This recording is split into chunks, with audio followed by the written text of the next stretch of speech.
A paz do Senhor, meus amados, tudo bem com vocês?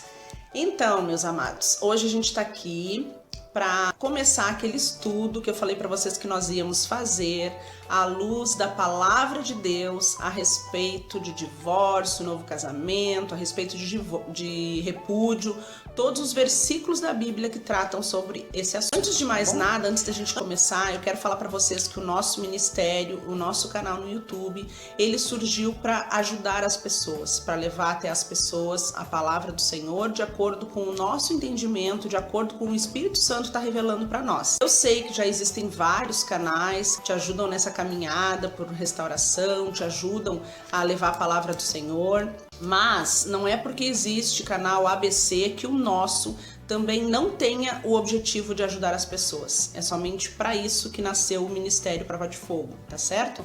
Para te apoiar, para te acolher e te ajudar nessa caminhada pelo deserto, pela restauração do teu casamento. Então, levando em consideração essa situação, eu queria fazer um pedido para vocês. Vocês não são obrigados a concordar com o entendimento e com tudo que vai ser falado a partir de agora. Cada pessoa tem o seu entendimento, cada pessoa tem a sua interpretação, mas nós não podemos deixar de falar aquilo que o Espírito Santo vem falando pra gente. Então, vocês são livres para pensar da forma que quiser, são livres para acolher ou não aquilo que a gente estiver ensinando aqui no canal. Só que respeito é um dever de todo cidadão, não somente de cristão, mas principalmente de cristão. Então, se você está aqui acompanhando o canal, você é livre para concordar ou não. E se o canal não está indo de acordo com o teu pensamento, de acordo com o teu ponto de vista, é muito simples, é só deixar de acompanhar. Você pode não concordar com o nosso entendimento que a gente estiver falando aqui, mas fazer comentários pejorativos às nossas pessoas diretamente não tem porquê. Vocês não me conhecem pessoalmente, vocês não conhecem a minha história, vocês não conhecem o meu coração, somente Deus conhece. Então vocês não podem, não devem ficar fazendo comentários pejorativos. Comentem a respeito do que está sendo falado, não tem problema nenhum. Agora, ir contra uma pessoa que vocês nem conhecem, tomar cuidado com isso, porque como cristãos verdadeiros, eu acho que ser cristão é a gente, cada dia mais, a gente procurar ser a imagem e semelhança de Deus, né? Isso é ser cristão. Então, a partir do momento que eu tô acusando, julgando, condenando, blasfemando contra uma pessoa que eu nem conheço, isso não é ser de Deus. Isso não é se dizer ser cristão. Vários canais que eu acompanho, não só em relação ao espiritual, mas vários temas que eu acompanho, tem coisas que eu concordo e coisas que eu não concordo.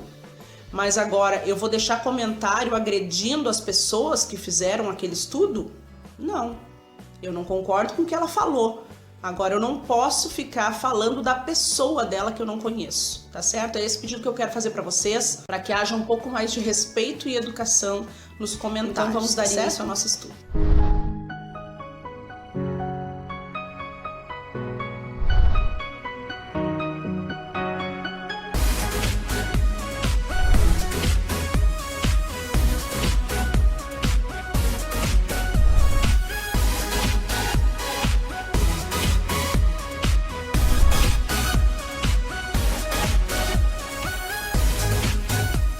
Poderia fazer essa série de estudos com vocês, só eu e vocês, mas eu achei melhor convidar um pastor que também tem bastante conhecimento nessa área. Inclusive, eu quero aproveitar e deixar um convite aqui para vocês para conhecer o canal dele aqui no YouTube. Ele é o pastor Alexandre Martins e o canal dele se chama Teologia Sem Rodeios. Com certeza vai ensinar vocês bastante também a respeito da palavra de Deus.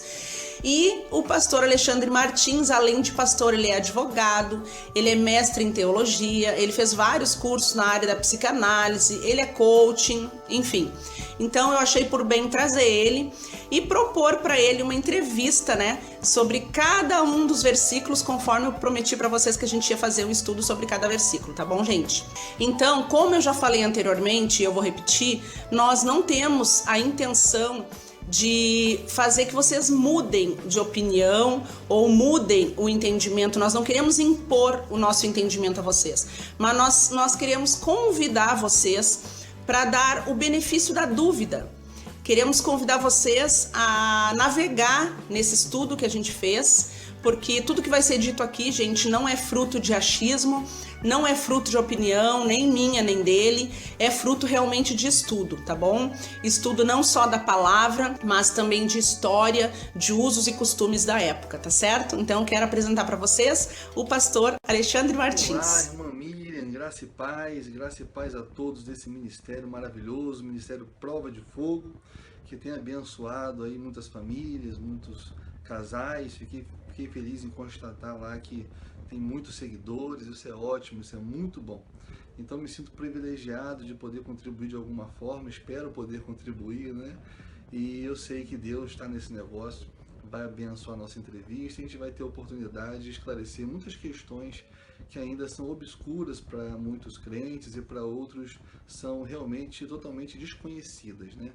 Então eu estou aqui à disposição, minha querida, é um prazer, fique à vontade, pode perguntar à vontade e se for possível, se eu conseguir, se tiver ao meu alcance, com certeza eu vou responder. Pastor Alexandre, seja muito bem-vindo ao nosso canal, ao nosso Ministério Prova de Fogo. Muito obrigada pela sua disponibilidade, pela sua disposição em ajudar. Quem ainda não assistiu o vídeo a respeito das traduções bíblicas, qual é a melhor Bíblia e por que as pessoas têm entendimento diferente, eu aconselho dar uma pausa nesse vídeo agora e vai lá e assiste aquele vídeo que é para vocês poderem entender do que nós vamos falar, tá certo? Eu era uma pessoa que não dava muita importância para as traduções, eu só via que uma Bíblia era diferente da outra, tinha palavras diferentes, tinha Bíblia que mudava totalmente, mas por falta de entendimento, por falta de conhecimento, eu realmente não entendia. Por quê?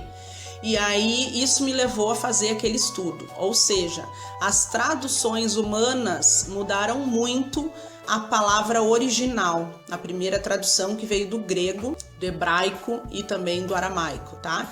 Então, quem ainda não assistiu aquele vídeo, para poder dar seguimento nessa série de estudos que nós vamos fazer, é importante que assista aquele vídeo, tá certo? A Bíblia que nós vamos nos basear para fazer esse estudo é a Almeida Corrigida Fiel. E como o pastor Alexandre tem bastante conhecimento do grego também, nós vamos tirar dúvidas com ele, tá certo? Mateus 19 diz assim: E aconteceu que, concluindo Jesus estes discursos, saiu da Galileia e dirigiu-se aos confins da Judéia, além do Jordão. E seguiram-no grandes multidões, e curou-os ali.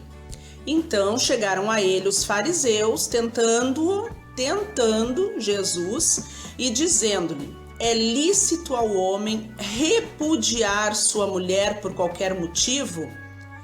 Ele, porém, respondendo, disse-lhes: Não tendes lido que aquele que os fez no princípio, macho e fêmea os fez, e disse: Portanto, deixará o homem pai e mãe e se unirá à sua mulher, e serão os dois em uma carne?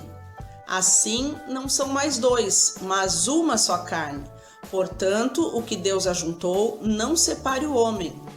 Disseram-lhe eles: Então, por que mandou Moisés dar-lhe carta de divórcio e repudiá-la? Disse-lhes ele: Moisés, por causa da dureza dos vossos corações, vos permitiu repudiar vossas mulheres, mas ao princípio não foi assim. Eu vos digo, porém, que qualquer que repudiar sua mulher, não sendo por causa de fornicação, e casar com outra, comete adultério.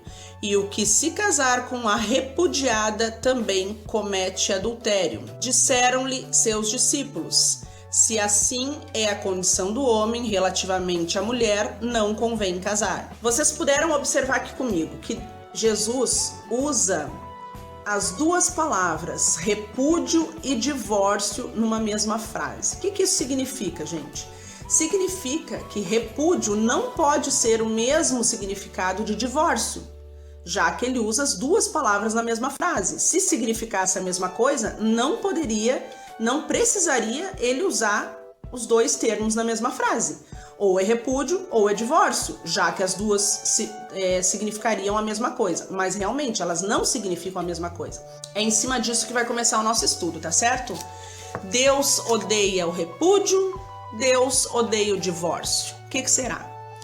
Mas, para dar início, gente, à nossa conversa, eu quero deixar claro para vocês que sim, o casamento é um plano de Deus. E quando Deus criou o homem e a mulher para que junto eles se unissem, deveria sim ser um casamento só para o resto da vida. Quero deixar claro para vocês que o nosso ministério, ele não incentiva segundo casamento, principalmente o cristão. O cristão que conhece a palavra e conhece a vontade de Deus não deveria nem pensar em divórcio. Mas nós entendemos que cada caso é um caso. E também nós já falamos do tempo da ignorância, onde as pessoas não conhecem a palavra. A palavra de Deus, ela foi escrita para os filhos de Deus, para todo mundo que se torna filho dele e que reconhece que essa palavra é lei de Deus. Porque tem muitas pessoas que não acreditam na Bíblia. Então, como que tu vai querer que uma pessoa obedeça uma coisa que ela não acredita? Então, a Bíblia, ela foi escrita para as pessoas que nascem de novo, que creem em Jesus, que creem em Deus e que essa é a palavra de Deus. A partir desse momento, essa pessoa começa a obedecer. Ou não, né? De acordo com a vontade dela. Então, sim, é da vontade, sim, de Deus que seja apenas uma aliança. Mas se a pessoa se divorcia e casa de novo, ela está em adultério, tem perdão, um segundo casamento pode ser abençoado. Então tudo isso nós vamos tratar nessa série de estudo, tá bom? Mas para começar, então eu quero perguntar para o pastor Alexandre, tendo em vista Mateus 19, que nós acabamos de ler, nós percebemos que Jesus usa as duas palavras na mesma frase, repúdio e divórcio. Então, pastor Alexandre, a gente quer perguntar o que é repúdio, o que é divórcio? Explica essa palavra, por que os fariseus fizeram essa pergunta para Jesus? Qual é a pegadinha, digamos assim, né? O que os fariseus estavam tentando fazer com Jesus e qual é a diferença de repúdio e de divórcio à luz da palavra e à luz dos costumes daquela época? Responde aí, pastor Alexandre. Amados, tudo bem com vocês? Segundo casamento é adultério, e eu digo nesse vídeo que não é adultério, deixando bem claro que algumas traduções, elas trocam algumas palavras, por exemplo, trocam a palavra porneia, que é fornicação, por mocheia, que é adultério, e são coisas diferentes e que mudam todo o contexto do texto. Troca, por exemplo, ao invés da palavra repúdio, que é apolúase no grego, colocam apostasion, que é divórcio, que também muda todo o contexto. E apenas duas Bíblias, duas traduções são fiéis e correspondem ao texto original, que é a Almeida Corrigida Fiel, da Sociedade Bíblica Trinitariana, e a Almeida Revisada e Corrigida, do João Ferreira de Almeida. São as únicas duas Bíblias com a tradução mais fiel, mais próxima do original, porque foi traduzida em cima de textos majoritários, traduzidas por equivalência formal, né? As únicas. As outras não têm tanta credibilidade. E isso não sou eu que estou inventando, gente. Isso aí todos que fizeram seminário aprenderam isso no seminário. Eu não estou falando nada novo, né? A maioria das Bíblias hoje, porque elas são mais comerciáveis, vamos dizer assim, elas são traduzidas a partir de textos críticos que possuem muitas variações e contradições, né?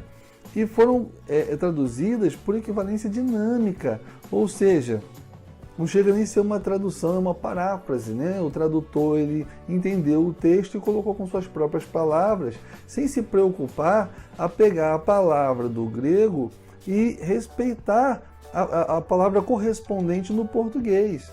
Então isso gera muitos erros. Eu, inclusive, preguei há pouco tempo lá na minha igreja sobre isso.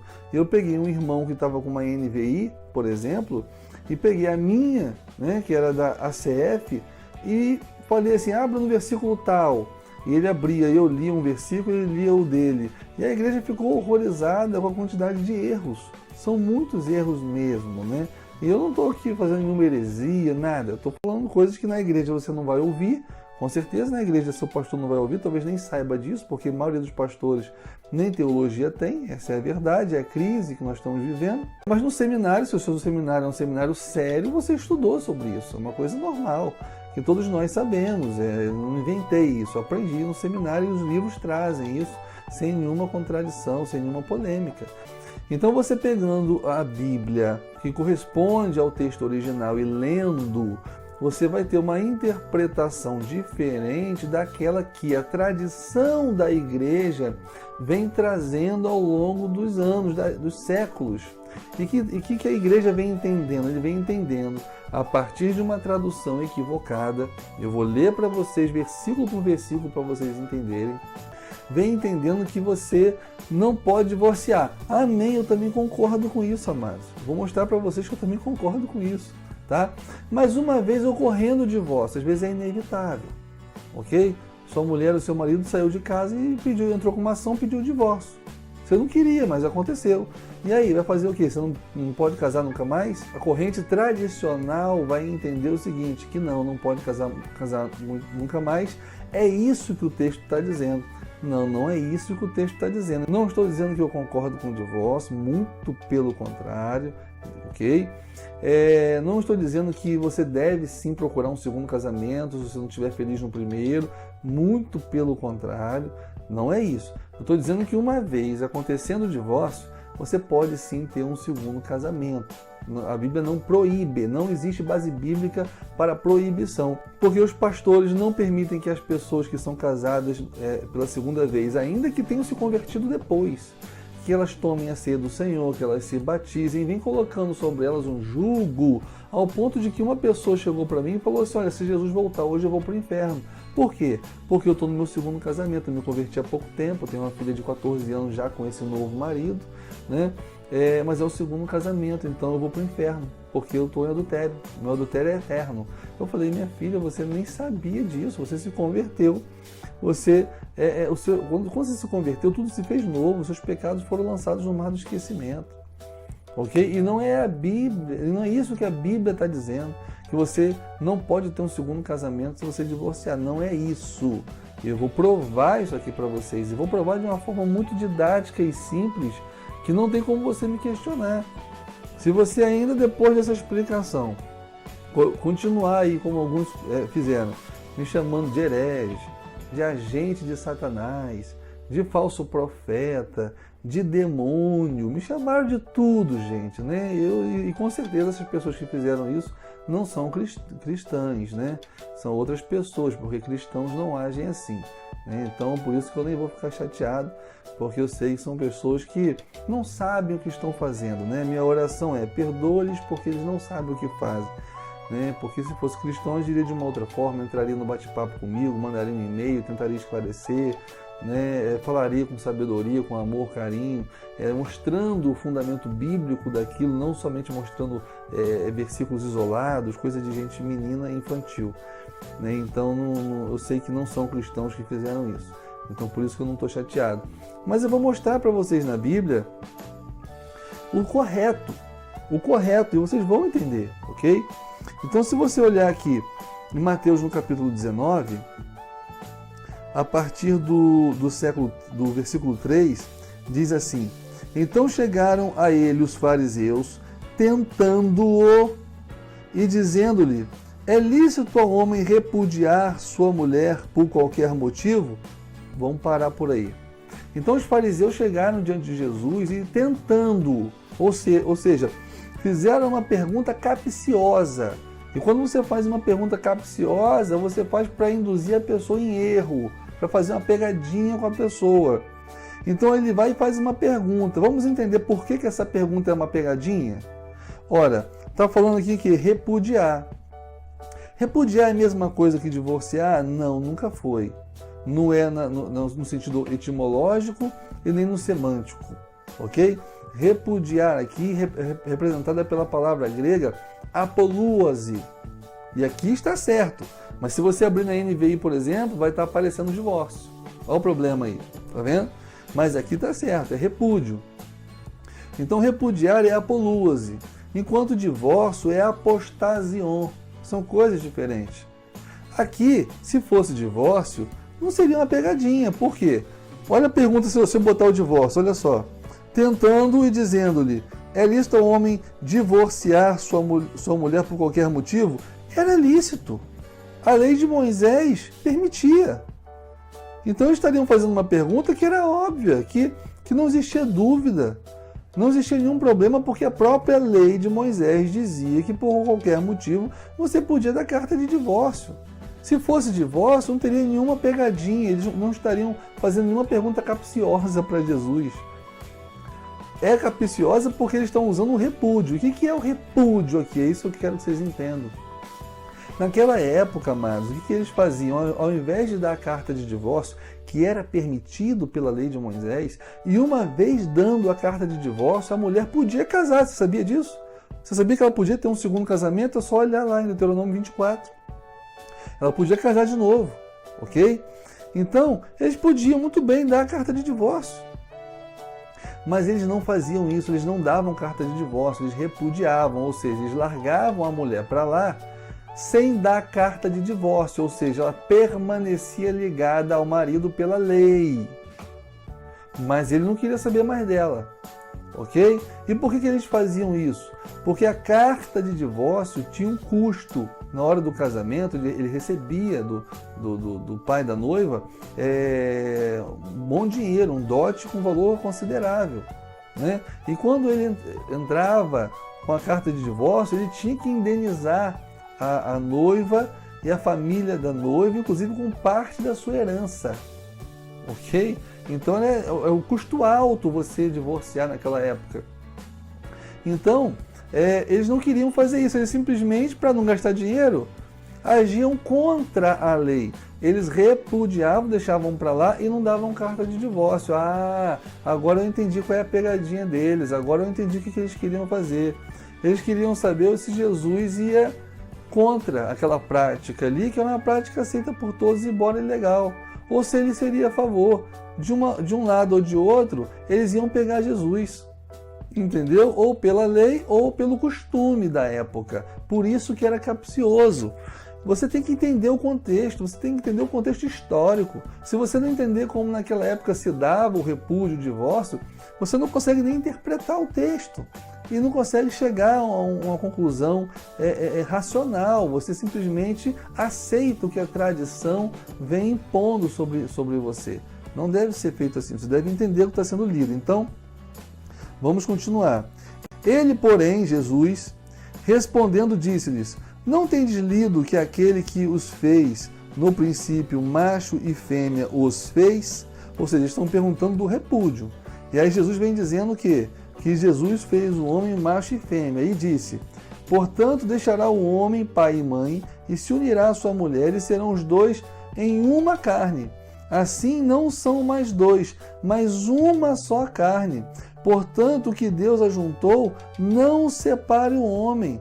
Ou seja, Jesus está dizendo que ele é contra o homem repudiar a mulher. Até agora aqui não se falou em divórcio, ok? Está falando de repúdio. E aí não conseguiram pegar Jesus, porque ele queria uma resposta sim ou não, e Jesus já foi além, já foi falando que não é para repudiar, que não é para deixar a mulher de jeito nenhum. Porque é uma só carne. Deus fez o homem para ter uma aliança indissolúvel. Eu fiz aí um vídeo, se eu não me engano está no YouTube ou no Facebook, onde eu falo sobre isso. Eu falo contra o divórcio, né? Que Jesus fez um casamento para ser eterno. Ainda digo no vídeo que eu fiz que eu não espero que um cristão verdadeiro tenha essa iniciativa de querer divorciar da sua mulher. A gente até aceita, conforme lá está em 1 Coríntios capítulo 7, que o descrente ele se aparte, ele vai embora e deixe. É uma deserção obstinada o nome disso. Ele vai e deixa o marido crente, e aí não tem jeito, ele deixou, foi embora, não tem jeito. Agora, o crente ter essa iniciativa de divorciar, não, geralmente não. Por quê? Porque ele tem o temor a Deus, ele não está fazendo por causa dele. Ele mantém o casamento, luta pelo casamento porque Deus assim quer e porque ele crê que Deus é poderoso para poder restaurar e transformar o casamento dele. É isso que eu defendo, irmãos. Eu tenho uma amiga que até o pastor dela, os parentes todos diziam para ela separar do marido porque o marido traía ela constantemente e levava, inclusive, às vezes, a amante para dentro da casa dela. Uma afronta, inclusive já agrediu ela. E todo mundo falava, larga esse cara não presta. E ela ia para o monte todo dia, 7 horas da manhã, para orar pelo marido e falava para mim, não, eu creio no poder de Deus, eu creio que vai transformar o meu marido. Ninguém cria, nem o pastor dela. O pastor dela falou, larga esse cara, pá. E ela creu. Levou 6 meses, irmãos, orando todos os dias no monte. Mas ele transformou o marido dela, isso já fazem mais de 10 anos e eles estão super felizes juntos. Tá? Então eu creio no poder de Deus, eu sou contra sim o divórcio, mas eu sou contra também aquele que é divorciado, você falar que tem base bíblica para ele não poder casar nunca mais e ficar solteiro a vida toda, porque não é isso que a Bíblia está dizendo, não. Vamos ver? Então vamos lá. Disse-lhe eles, versículo 7, então, por que mandou Moisés, os fariseus disseram, né? Então, por que mandou Moisés dar-lhe carta de divórcio e repudiá-la? Agora os fariseus começaram a falar de divórcio, não estavam falando, estavam falando de repúdio. Aí agora eles viram que não deram certo e falaram assim, ué, então por que Moisés mandou dar carta de divórcio e depois repudiar? Né? Porque o repúdio, pela lei, era só depois da carta de divórcio, mas não era essa a prática deles, não. Eles divorciavam sem dar carta de divórcio.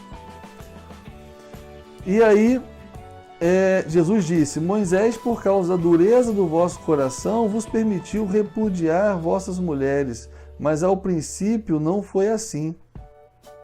Eu vos digo, porém, que qualquer que repudiar sua mulher, não sendo por causa de fornicação, presta atenção, algumas traduções estão trazendo adultério. Adultério é mocheia, fornicação é porneia, então adultério está errado.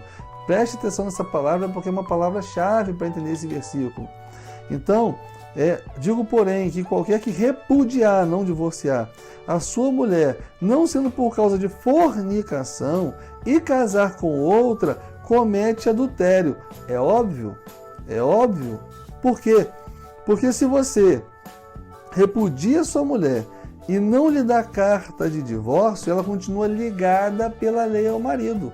Então, se essa pessoa contrair um outro relacionamento, ela está cometendo adultério, porque está ligada pela lei ainda, tá? Agora, por que a palavra aqui fornicação? Porque se eu fosse considerar aqui adultério, quando você tem marido e mulher e tem uma relação extraconjugal, qual é o nome disso? É fornicação ou adultério? É adultério. Ora, mas aqui ele não está falando de uma relação extraconjugal, porque está falando em fornicação. E aqui é casamento. E fornicação é fora do casamento. Então a fornicação aqui está parecendo estranho, não está? Mas não está estranho, não. É porque o que acontecia? Tem que ir na história, tem que entender como acontecia. Quando você casava, você ia para uma tenda, os convidados ficavam do lado de fora. A mulher tinha que sair com um lencinho lá, sujo de sangue, mostrando que era virgem, porque o casamento só era válido, só era consumado se ela perdesse a virgindade. Era consumado no momento da relação sexual. Ali era consumado o casamento. Se porventura o noivo percebesse que ela já não era virgem, ou seja, que ela havia praticado porneia, né? E não mocheia, porque ela não era casada ainda, porneia, aí sim, agora você entendeu, né? Se ela tivesse praticado fornicação, o casamento era nulo, nulo de pleno direito, e aí ele podia repudiar a mulher sem lhe dar carta de divórcio, porque era nulo, ok? Deu para entender agora o versículo? Ou tá difícil ainda, irmão? Pelo amor de Deus. Então vamos lá.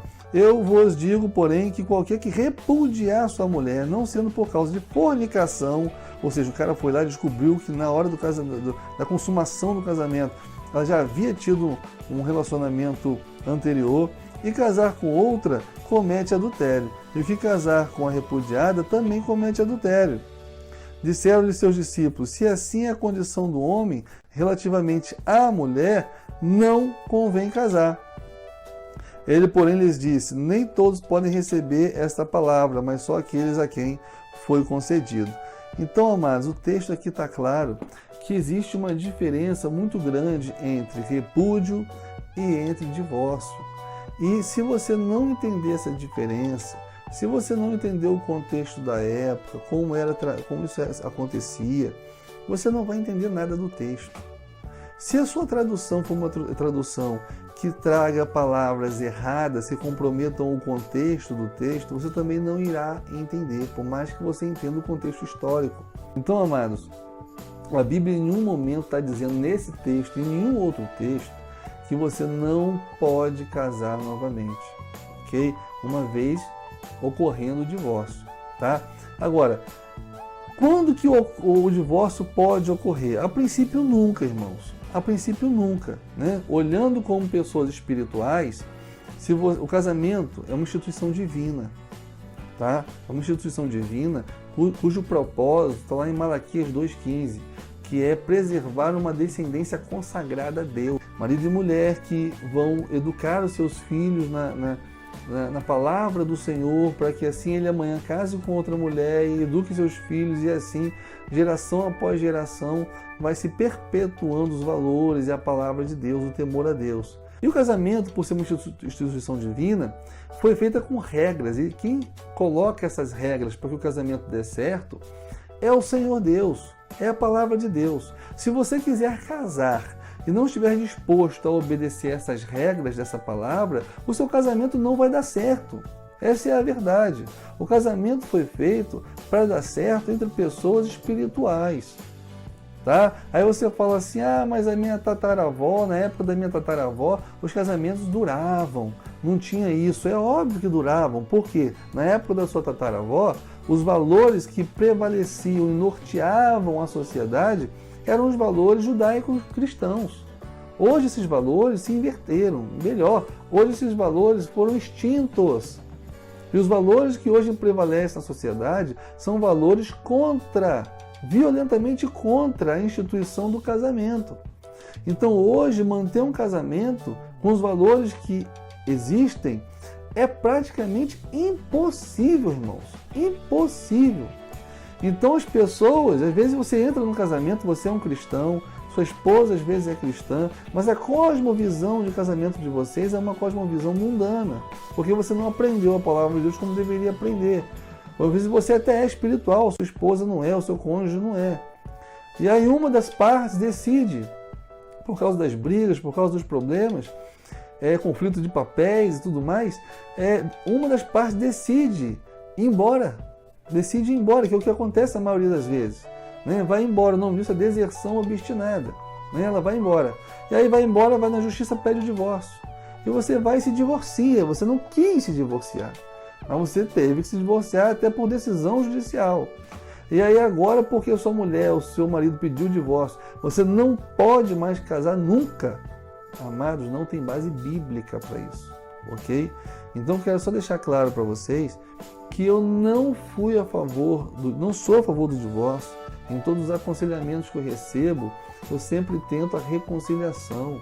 Por mais atroz que tenha sido a atitude do cônjuge que cometeu a falta e que causou a vontade de se divorciar, eu sempre luto pelo perdão, pela reconciliação, ok? Agora, se for impossível isso acontecer, se de fato o divórcio for inevitável, porque em alguns casos é mesmo, não tem jeito, né? A Bíblia diz que ninguém é obrigado a viver debaixo de servidão. Então o marido que bate na mulher, se essa mulher se divorciar, tá errada? Não, ela vai morrer, gente. Ela tem mais que se divorciar mesmo, porque ela não tá apanhando do marido. Ou você acha que não, que ela tem que ficar apanhando do marido a vida inteira? E a Bíblia diz que é isso que ela tem que fazer. É óbvio que não é isso, né? Não é isso. Se ela realmente está vivendo debaixo de servidão e está apanhando, né, a própria Bíblia diz, você lê lá 1 Coríntios, capítulo 7, a própria Bíblia diz que ela pode sim se separar, ok? E se separar aí, no caso, é divorciar mesmo, pedir o divórcio, ok? Então, amados, entendam, qualquer dúvida, ao invés de me criticarem, de falarem um monte de coisa, manda um e-mail, manda um recado para mim, entendeu? Vamos trocar uma ideia e vamos amadurecer. Estou disposto aqui a tirar suas dúvidas. Se ficou alguma dúvida, você pode tirar sua dúvida comigo, tá bom? Deus abençoe você e fique na paz. Tchau, tchau.